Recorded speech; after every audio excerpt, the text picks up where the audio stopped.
India, unity in diversity. How often have we all heard that?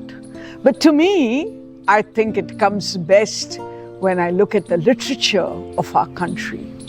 Oh my God, the number of languages, the number of themes, the kinds of poets, there is diversity. But yet there is something which binds us together. Why am I saying all this? Because I'm taking you now to the region of the Seven Sisters. Yes, the northeastern part of India, and in particular, the state of Manipur. And what is Manipur?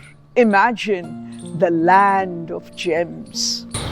But to many of us, Manipur today is what we see in the newspapers, rocked by all kinds of violence. And one thing that comes back, two names, the Métis and the Cookie. We keep reading about that. But let me tell you about their literature. The Métis literature is considered to be as old as the 12th century. Literature in English, of course, in this region began probably only around the 1960s. And the first writer, we are told, is Sanasan Gaurhari Singh. Of course, there are others, Zane Morang, etc. Most of them talk about the lives of the people of that region with a romantic temper. There is realism and the great cultural heritage of which they are all so proud.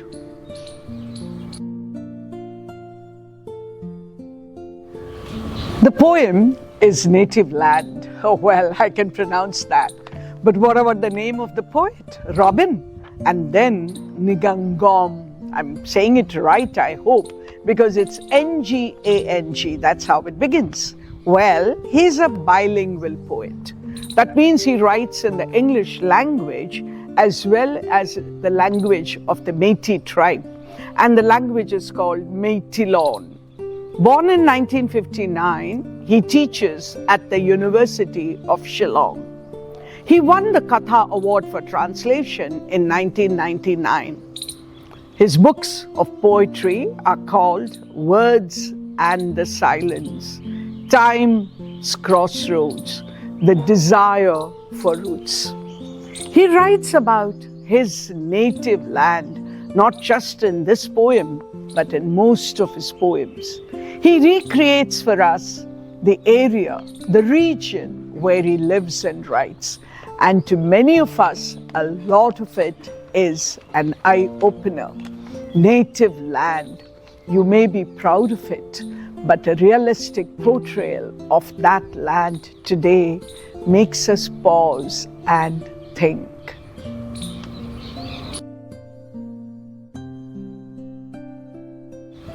I love to read the poem, any poem, because the sound of the poem is as important as the sense of the poem. And this poem begins with so much of pain. First came the scream of the dying in a bad dream, then the radio report and a newspaper. 6 shot dead, 25 houses razed, 16 beheaded with hands tied behind their backs inside the church. As the days crumbled and the victors and their victims grew in number, I hardened inside my thickening hide until I lost my tenuous humanity. We talk of crocodile skinned. We talk about crocodile tears actually. Tears that are not really filled with feeling. But crocodile skinned is something else, when you become so thick-skinned that nothing around you affects you. That is the condition of the poet here. As you see it happening day after day, listen to the same news reports. What happens to you? He says, I lost my tenuous humanity. And what did he see? What did he hear? The gory reality around him, the scream of the dying, houses burned, people beheaded with their hands tied behind their backs. You realize how helpless they are. Who grows? What is growing? the victors as well as the victims. Remember, he's talking about something, what we call a civil war when it becomes much bigger, but he's talking about fighting within a region, the two tribes that I mentioned earlier. And then the poem goes on. I ceased thinking of abandoned children inside blazing huts, still waiting for their parents. If they remembered their grandmother's tales of many winter hearts at the hour of sleeping death, I didn't want to know if they ever learned the magic of letters. Did they ever get a chance to go to school? These poor kids whose parents are dead, who are living in hope that the parents will come back. And where are they living? You know, the camps, the undying, unending, continuous rows of camps with hundreds of thousands of people within them. For you and me who live far away from that region of our country, it's probably only a newspaper report. But for the poor poet who belongs there, who lives there, who sees and hears and feels and experiences, he says, I didn't want to know. Too much of pain, too much of suffering for me. And the women, and look at the beautiful metaphor, and the women heavy with seed, pregnant women, but in the same condition. Their soft bodies mowed down like grain stalk during their lyric harvest. They were used to singing about the beautiful harvest, but now they are mowed down. If they wore wildflowers in their hair while they waited for their men, who probably would never come back. And he says, I didn't care anymore. I've become so hard-hearted.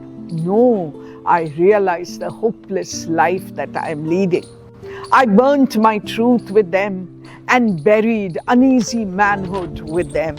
I did mutter on some far-off day, there are limits. When will this end? Will it ever end? But when the days absolved the butchers, I continue to live as if nothing happened. It is so sad that all this is happening, but I think much sadder, more tragic is the fact that these butchers are absolved. They are not convicted, they are acquitted. So in a sense, the poet is telling us that he has lost faith even in the system under which we all live. There is total hopelessness and despair at the end of the poem when he says, I continue to live as if nothing happened.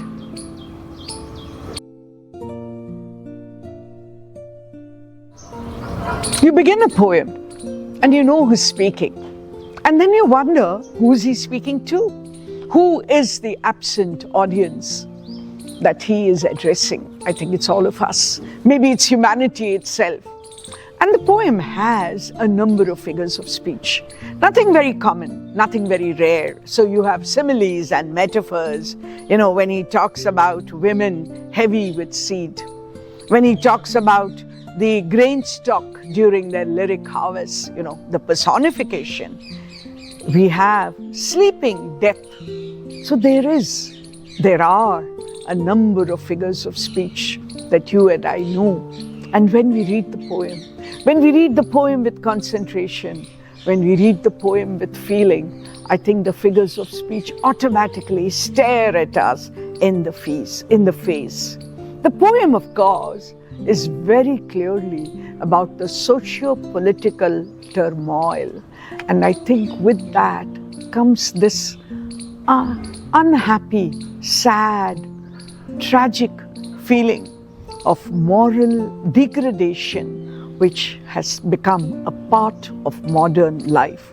I'm saying this even when I'm talking about figures of speech because I want to remind you that figures of speech can come true, can come across to us only when they are closely interlinked with the thematic concerns. And that's what happens here. The persona that he's speaking to is probably absent. So one could say that probably the poet is talking to himself, a kind of monologue, but a monologue which he wants it to be heard across the world.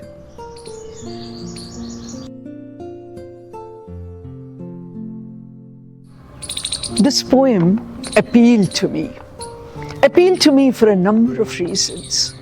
Appealed to me because it is so contemporary. The fighting, the battles, the wars, the infighting, not just in parts of our country, but across continents, across the world. And do I see any end to it all? I don't see it. And therefore, when I look at this poem, I am with the poet in his angst, in his anguish, that we are all watching it, but we are silent spectators because we can't do anything about it. Well, I tell myself I can do something about it by not becoming a party to it, by empathizing with the victim, never becoming one with the victor. Well, it's not just talking, it's not like a dialogue. It's so beautifully in poetic form, and that's why I like it more. So I pick up a poet I've never heard of.